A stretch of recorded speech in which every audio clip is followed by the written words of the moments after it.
3 légendes de mon pays par J.C. Taché.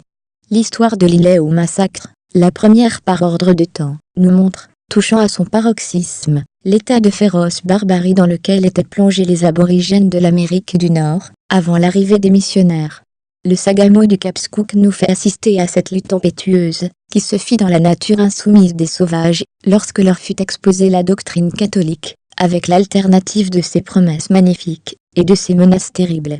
Le géant des méchants, c'est la dernière étreinte de l'erreur aux prises avec la conscience, et le triomphe final de la religion.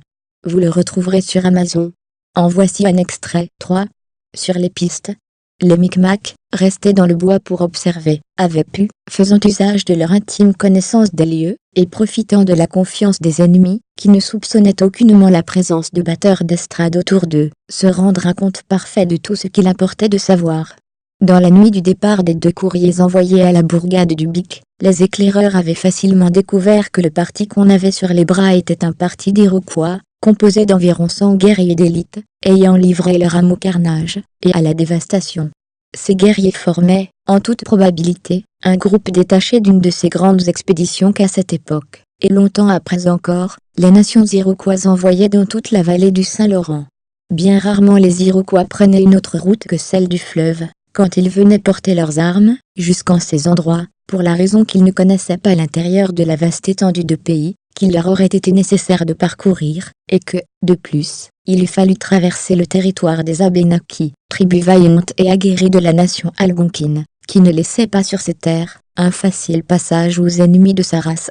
Mais très souvent les Iroquois, après avoir côtoyé les rives du Saint-Laurent, s'engageaient dans le cours des grandes rivières, afin d'aller giboyer, quand les provisions manquaient, ou attaquer les petites bourgades de l'intérieur, et même les familles distribuées par groupes au sein des pays de chasse.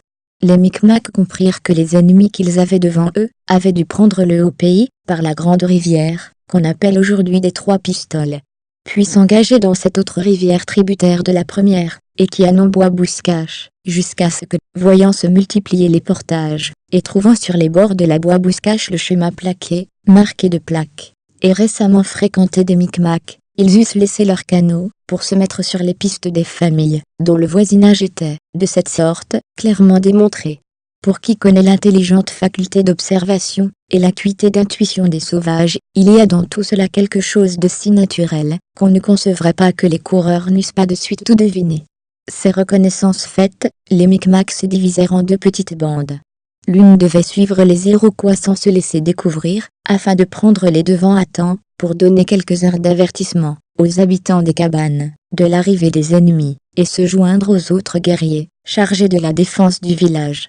L'autre bande, composée de 5 hommes choisis parmi les plus intelligents, et les plus vigoureux, devait tourner l'ennemi, observer ses brisées, prendre, si possible, préalable indemnité de vengeance, et assurer les moyens de rendre cette vengeance complète. Suivons un peu ces derniers dans leur mission, aussi délicate et difficile que dangereuse. Trouvez 3 légendes de mon pays de J.C. Taché sur Amazon. Visitez-nous sur pleinddelivres.com, et sur livresenligne.ca. Abonnez-vous à cette chaîne pour ne rien manquer. Vous êtes aussi invité sur ecololuca.com. Merci.